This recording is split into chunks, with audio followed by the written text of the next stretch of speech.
Stellar Transformations, episode 172.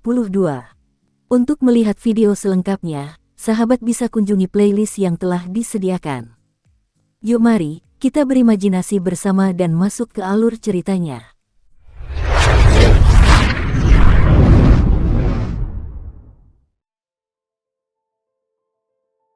Tuanku, Anda akhirnya tiba. Dari binatang buas dunia pertama Atlas 10.000 binatang, pemimpin ini bernama Zhou Yan. Seorang wanita menggoda dengan jubah putih ketat, berdiri dengan penuh hormat, suaranya bergema di benak Qin Yu. Haruskah Yan? Qin Yu mengangguk, saya rasa binatang buas di dunia pertama Atlas cukup lemah. Level iblis semuanya sekitar 7, tetapi binatang ilahi iblis level 9 tampaknya berjumlah sekitar beberapa ratus. Mengapa seperti ini? Sebagai penguasa Atlas 10.000 binatang, ia masih memiliki pemahaman mendalam tentang dunia lapis pertama, meskipun ia tidak dapat mengakses lapis kedua dan ketiga Atlas. Di dunia lapisan pertama ini, yang terlemah adalah binatang iblis ilahi level 7 dan yang terkuat adalah binatang iblis ilahi level 9. Ada sekitar 200 hingga 300 iblis level 9, sementara level 8 dan level 7 setidaknya beberapa ratus. Jika digabungkan, seharusnya ada sekitar 1000. Penemuan ini benar-benar membingungkan Qin Yu. Ia tidak dapat memahami mengapa iblis terlemah berada di level 7. Tuanku, ketika kami mengikuti Kaisar Abadini yang melintasi semua alam atas, iblis, abadi, dan iblis, di dunia pertama ini terdapat banyak binatang ilahi level 2 dan level 3. Sejak kematian Kaisar, bertahun-tahun telah berlalu. Waktu yang begitu lama telah berlalu, sebagian besar binatang yang memiliki bakat baik telah naik ke dunia lapis kedua sebagai Raja Iblis. Sisanya, kami memiliki bakat yang lebih rendah. Zhou Yan menjawab dengan suara yang dipenuhi kekecewaan. Qin Yu merasa sedikit terkejut. Dia akhirnya mengerti. Kaisar telah lama mati, cukup lama hingga para makhluk yang telah naik ke atas telah menjadi Raja Iblis. Inilah sebabnya penghuni terlemah lapisan pertama adalah iblis level 7. Kalian semua iblis tingkat rendah. Mungkinkah di dunia lapis kedua, ada lebih banyak binatang buas? Tanya Qin Yu. Pikiran Zhou Yan menyimpulkan demikian, tuanku tidak tahu status dunia lapis kedua. Ya, benar, dunia lapis kedua pasti memiliki lebih banyak binatang buas daripada lapis pertama. Dari jumlah perpindahan dari lapis pertama ke lapis kedua saja, jumlahnya lebih dari 1000. Qin Yu terkejut. Atlas ini berisi begitu banyak makhluk kuat. Bukankah binatang iblis ilahi level 9 setara dengan iblis lepas dari kesengsaraan ke-12? Kalau begitu, dia punya sekitar 200-300, dan masih banyak lagi binatang iblis ilahi level 8 dan level 7. Kehebatannya semua itu hanya menambah kegembiraannya yang semakin menjadi-jadi.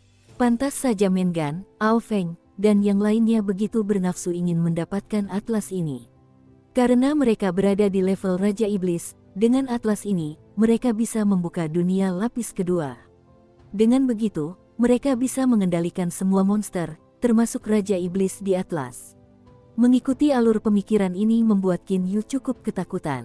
Bahkan dengan satu boneka pedang abadi emas level 9 saja sudah membuat dirinya cukup kuat, bayangkan pasukan mereka. Jika yang lain mendapatkan atlas, bukankah itu berarti pasukan mereka akan diperkuat oleh pasukan Raja Iblis level 9? Jadi, meskipun aku punya boneka pedang abadi, aku tidak akan bisa mendapatkan harta karun itu. Syukurlah, aku berhasil merebutnya. Ia merasa jauh lebih lega dan diam-diam senang karena telah memutuskan untuk merebutnya sebelum yang lain. Ia tidak takut binatang buas itu akan mengamuk, karena setiap perubahan dalam hati mereka akan langsung membuat sang tuan waspada. Dan, dengan sedikit saja pikiran dari sang tuan, para pelaku akan langsung mati. Jika binatang ilahi ingin mendapatkan kembali kebebasannya, hanya ada dua cara. Cara pertama adalah di mana binatang berlatih sampai jiwa dapat dipisahkan dari tubuh, tetapi itu hampir mustahil. Yang kedua adalah ketika sang master mati dan membunuh monsternya sendiri. Namun, setelah kematian master sebelumnya, ia tidak membunuh semua monster di dalam atlas. Terkadang, sang master adalah makhluk yang jahat, kejam, dan hina, yang akan membunuh monsternya sendiri setelah kematian mereka. Lagi pula, bagi seorang tuan untuk membunuh binatang buasnya sendiri, hanya dibutuhkan satu pikiran saja. Satu pikiran saja, dan binatang ilahi akan hancur dan tersebar tubuh dan jiwanya. Untungnya, Kaisar Abadi Niyang adalah guru yang cukup baik, karena ketika beliau meninggal, beliau tidak kejam, dan beliau tidak membunuh mereka semua. Jika beliau melakukannya, saya harus menangkap kawanan baru sendiri. Itu akan sangat merepotkan. Ia merasa sangat berterima kasih kepada guru sebelumnya. Kaisar Abadi Niyang tidak membunuh binatang buas itu setelah kematiannya, tetapi sebaliknya, ia meninggalkannya untuk diwarisi oleh penerus Atlas berikutnya. Saat yang sama ini, sebuah suara acuh tak acuh bergema di lantai 2. Suara itu dingin dan acuh tak acuh, sama sekali tanpa kehangatan, kepada penduduk lantai 2 Istana 9 Surga ini. Kalian harus bergegas ke lantai 3, kegagalan akan dihitung sebagai menyerah. Kalian akan terbunuh oleh mantra pembatas di dalam 9 surga. Pengumuman mendadak itu membuat Qin Yu tersentak kaget, karena informasinya tersebar di seluruh aula. Ia segera melompat ke arah tangga, bergegas ke lantai 3. Sementara itu, di lantai 39 langit, Mengan dan 7 penantang lainnya berdiri tegap di depan ruang belakang. Mereka tidak berani bergerak sedikit pun menuju ruang belakang, karena seorang pemuda kurus berkulit hitam menghalangi pintu masuk. Pemuda itu mengalihkan pandangannya ke orang-orang yang berdiri di depannya. Para penantang itu semua merasa seperti semut di hadapan dewa, seolah-olah hidup mereka sepenuhnya berada di bawah kekuasaannya dan di luar kendali mereka. Dengan langkah kaki ringan, Qin Yu mengikuti Lan Feng ke aula besar di lantai 3. Pemuda itu berdiri di kejauhan dengan ekspresi acuh tak acuh. Wajahnya datar bagaikan batu, tetapi saat tatapannya tertuju pada Qin Yu, bibirnya sedikit terangkat, tersenyum, dan mengangguk kepada pendatang baru itu. Ketika ia melihat boneka pedang abadi, ekspresinya berubah, menunjukkan keterkejutan yang cukup. Nak, apakah ini teknik perwujudan kehidupan eksternal? Tidak, tidak mungkin, kau terlalu lemah, tapi bagaimana tubuh perwujudan kehidupan eksternalmu bisa sekuat ini? Sungguh misteri, aku bahkan tidak merasakan napasnya. Mungkinkah? Di dalam pikiran Qin Yu, suara pemuda berkulit hitam kurus terdengar. Pemuda itu menatap Qin Yu lagi. Raut wajahnya berubah, haha, aku tak menyangka. Aku tak menyangka, kalau dua orang bodoh itu, mereka takkan bisa melihat kekacauan ini. Nak, awalnya aku tak puas kau akan mendapatkan atlas 10.000 binatang, tapi sekarang, aku puas. Senyum pemuda itu merekah bagai bunga mawar yang sedang mekar sempurna. Mendengar perkataan pemuda kurus dan hitam ini, membuat Qin Yu terkejut namun akhirnya membuatnya bingung. Apa maksudnya? Melihat boneka pedang abadi, pemuda itu merasa sangat puas bahwa akulah penguasa baru atlas 10.000. Apa alasan dibalik pemikiran seperti itu? Qin Yu tidak dapat menemukan jawabannya. Namun, ia dapat merasakan bahwa kekuatan pria kurus berkulit hitam ini bahkan lebih mengerikan dan tak terduga daripada boneka pedang abadi miliknya. Oke, kalian bersembilan sudah sampai. Pemuda itu menekankan kata 9 dengan kuat, sambil menatap Qin Yu dengan riang, lalu menatap semua orang dengan ekspresi datar yang sama. Qin Yu akhirnya mengerti, pria ini telah melihat melalui tirai boneka pedang abadi miliknya. Sekarang, terserah kemampuan masing-masing. Di sini ada 17 ruangan, setiap ruangan bisa dimasuki hingga 3 kali. Kau akan menjadi yang pertama memulai. Pria kurus berkulit hitam itu mengarahkan jari telunjuknya ke arah Huaiyan. Huaiyan ragu untuk memulai. Pada kenyataannya tidak ada seorang pun yang mau maju terlebih dahulu, namun ketika dihadapkan dengan perintah si orang berkulit hitam, siapakah yang bisa menolak? Baik, senior, Huaiyan menjawab dengan hormat, tetapi ketika ia menatap pemuda itu, mata pria itu memancarkan keganasan bak mata pedang yang mematikan. Anehnya, Huaiyan justru memilih untuk menghadapi roh pedang di ruangan pertama, seolah-olah ia ditakdirkan untuk melakukannya melalui kerja para dewa dan iblis. Di ruangan pertama, roh pedang dibatasi oleh Kaisar Niyang, hingga kekuatan maksimum seorang dewa emas tingkat 1. Kamar pertama, Huaiyan, apa kau idiot? Teriak Du Zongjun. Huaiyan menghela napas dan menegur dengan getir, Kaisar Abadi Niyang jelas-jelas tidak suka utusan abadi memasuki wilayahnya. Aku khawatir kekuatan roh pedang dari kamar-kamar selanjutnya tak tertandingi. Aku tak sanggup menahan mereka untuk menyelamatkan hidupku, jadi aku hanya bisa mencoba kamar pertama. Pria kurus berkulit hitam itu bertepuk tangan dramatis dan berkata dengan datar, cerdas. Kaisar abadi Ni yang tidak menyukai penyusup dari alam abadi. Ketika beliau wafat, beliau masih memiliki banyak perselisihan yang belum terselesaikan dengan Kaisar Yu. Dendam ini tidak akan mudah dimaafkan. Semua orang tiba-tiba mengerti. Ternyata kematian Kaisar Ni yang ada kaitannya dengan Kaisar Yu, dan karena itulah ia membenci utusan manapun dari Kaisar Yu. Dasar bocah alam abadi, Kaisar Ni yang memerintahkanku untuk meningkatkan kesulitan sebanyak 3 kali lipat bagi setiap utusan dari alam abadi. Saat kau memasuki ruangan pertama, ketiga gelombang roh pedang akan menyerang secara bersamaan, berhati-hatilah. Pemuda itu sebenarnya mengungkapkan beberapa rahasia di balik kesulitan yang akan dihadapi Huayan di ruangan pertama. Huayan sangat gembira mendengar pernyataan ini, dan segera membungkuk dalam-dalam, terima kasih, senior. Jika pemuda itu tidak memberitahunya informasi ini, ia tidak akan siap menghadapi 3 gelombang roh pedang yang bersamaan. Ia pasti langsung mati di tempat. Tidak perlu terlalu berhati-hati. Aku merasa cukup baik hari ini, haha. Aku bahkan perlu berterima kasih kepada Kaisar Yu dan yang lainnya. Kalau tidak, bagaimana mungkin Kaisar abadi Ni yang mati?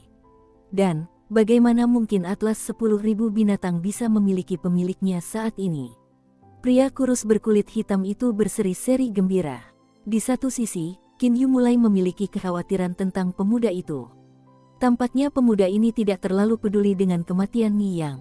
Lalu kenapa terburu-buru? Pria kurus berkulit hitam itu tiba-tiba berteriak dengan nada dingin dan mengancam, senyumnya yang sebelumnya tak pernah ada. Mendengar teriakan ini, semua orang di aula memucat, sementara hati mereka bergetar hebat dan gemetar di dalam sepatu mereka. Sementara Huayan tampak seperti orang tenggelam, wajahnya sama sekali tak bernoda, dan di sudut mulutnya, darah mengucur deras dari bibirnya yang gemetar. Baik, senior. Huayan tidak berani membuang waktu lagi, dan segera memasuki ruangan pertama. Hanya dalam waktu singkat, Huayan yang pucat pasi perlahan terhuyung keluar dari ruangan pertama. Bahkan sebelum memasuki ruangan, ia sudah terluka parah oleh teriakan pemuda itu. Setelah itu, ia masih harus menahan 3 gelombang roh pedang berturut-turut, dan bisa bertahan hidup sungguh merupakan keberuntungan. Kekuatan hidupmu cukup kuat. Pria muda kurus berkulit hitam itu tersenyum, lalu melambaikan salah satu tangannya. Tak lama kemudian, di salah satu dinding aula, muncul tulisan, Alam Abadi, Huayan, level 0 selesai. Yang kedua, Ao Feng. Jari pemuda itu menunjuk Ao Feng yang berdiri. Ao Feng membungkuk dalam-dalam, tentu saja, senior. Dan segera memasuki ruangan nomor 3, ia tak lama lagi akan melupakan bagaimana teriakan dingin pemuda itu telah melukai Huayan dengan parah. Bagaimana mungkin ada yang menegur? Dari kamar nomor 3, teriakan naga yang marah bergema di aula. Sesaat kemudian, Ao Feng berjalan keluar ruangan dengan wajah pucat dan tubuhnya masih mengeluarkan sedikit aliran darah. Pemuda itu melambaikan tangan lagi. Kali ini dinding menampilkan tulisan, Huayan, Klan Naga, Ao Feng, level 2 selesai. Semua orang di aula itu menahan napas tanpa berkata-kata. 2 orang berturut-turut telah selamat, yang berarti seseorang tidak boleh terlalu serakah. Namun, mereka masih bisa memasuki ruangan bernilai tertinggi tanpa terlalu membebani kelangsungan hidup mereka. Nomor 3, Yu Liang. Pemuda itu menunjuk Yu Liang. Yu Liang merasa cukup bingung. Bagaimana pria kurus berkulit hitam ini tahu namanya? Ia tidak pernah bercerita tentang dirinya kepada pria itu. Namun, ia memendam kebingungannya dalam hati, namun tetap bersikap hormat dan menjawab, baik, senior. Lalu ia pun segera masuk ke kamar nomor 2. Yu Liang hanyalah iblis lepas dari kesengsaraan ke-12. Awalnya, ia ingin menggunakan kamar nomor 1, tetapi semua roh pedang telah digunakan oleh Huayan. Jadi, ia hanya bisa puas dengan kamar nomor 2. Mengan, Qin Yu dan yang lainnya menunggu dalam diam.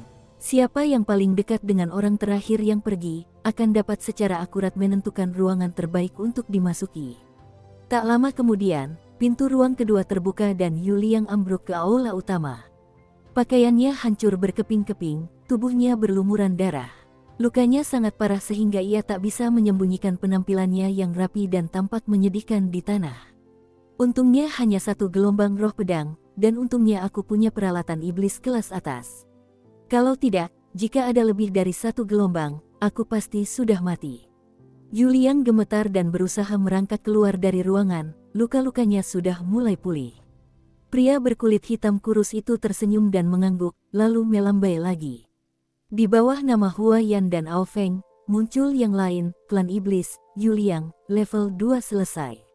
Selanjutnya adalah Mengan, kata pemuda itu dengan ringan. Senyum selalu tersungging di wajah Mengan, ia sangat percaya diri dengan kemampuannya. Ia membungkuk dan berkata, tentu saja, senior. Lalu bergegas menuju ruangan nomor 7. Ruangan nomor 7 berarti akan ada satu gelombang roh pedang abadi emas level 7. Tentu saja, ruangan ketujuh akan sangat kuat, tetapi hanya ada satu gelombang roh pedang. Jika Mengan menggunakan kartu as terakhirnya dengan senjata kelas ilahi kelas rendahnya, ia masih memiliki sedikit kendali atas situasi berbahaya ini. Lagi pula, ujiannya bukanlah untuk membunuh dewa pedang level 7, tetapi hanya menahan satu gelombang roh pedang level 7. Apa? Kamar nomor 7. Seru Du Zongjun dan raut wajahnya berubah. Baik Mengan maupun dirinya adalah Raja Iblis level 1, tetapi ia sendiri memiliki peluang yang sangat tipis untuk melewati ruangan ketujuh. Ia tidak gegabah mencoba ruangan ketujuh ketika peluang keberhasilannya hanya sedikit di ruangan keenam. Sesaat kemudian, suara gemuruh terdengar dari ruangan ketujuh. Dari pintu ruang ketujuh, sosok besar Mengan melangkah keluar dengan gagah. Tubuhnya diselimuti lapisan energi spiritual yang mengalir deras, memberikan tekanan kuat di sekitarnya. Pria berkulit hitam kurus itu melambaikan tangan, dan sebaris teks muncul di dinding, klan iblis, Mengan, level 6 selesai. Tanpa peringatan, sudah ada 4 orang yang melewati ruangan-ruangan itu, dan di antara mereka, Huayan ditempatkan terakhir. Karena pada akhirnya hanya 3 yang bisa memasuki lapisan 9 surga yang sesuai. Oleh karena itu, Huayan sekarang harus meninggalkan alam Niyang. Pria berkulit hitam kurus itu mengumumkan dengan tenang. Semua orang di aula itu terkejut dan hanya bisa menyaksikan ketika pemuda itu melambaikan tangan lagi, menyelimuti Huayan yang tertegun dalam cahaya putih, dalam sekejap. Huayan menghilang di hadapan semua orang. Huayan telah dipindahkan dari alam Niyang. Mengan, Ao Feng, dan Yuliang berada di peringkat 3 teratas. Kalian semua harus masuk ke lobi lantai 4 dan menunggu. Jika ada yang mendapat skor lebih baik dari peringkat terendah, aku akan memindahkan peringkat terendah dari alam Niyang. Dengan lambaian lain, Mengan, Ao Feng dan Yuliang menghilang dari aula lantai 3. Senior Ao Feng, kamu dan aku sama-sama punya 2 poin, lalu siapa yang kedua? Yuliang bertanya dengan sopan kepada Ao Feng. Percakapan mereka terdengar jelas di lantai 3. Sebab, jarak antara lantai 4 dan 3 hanya 5 hingga 6 meter. Ao Feng dan Yuliang mungkin sama-sama punya 2 poin, tapi Ao Feng menantang ruangan dengan nilai lebih tinggi dibandingkan Yuliang. Jadi wajar saja, Ao Feng peringkat 2 dan Yuliang peringkat 3. Pemuda itu menjelaskan dengan lembut. Suaranya juga terdengar jelas di lantai 4. Suara jelas yang datang dari lantai bawah membuat Ao Feng dan Yuliang terkejut, dan tiba-tiba membuat mereka terlalu takut untuk berbicara.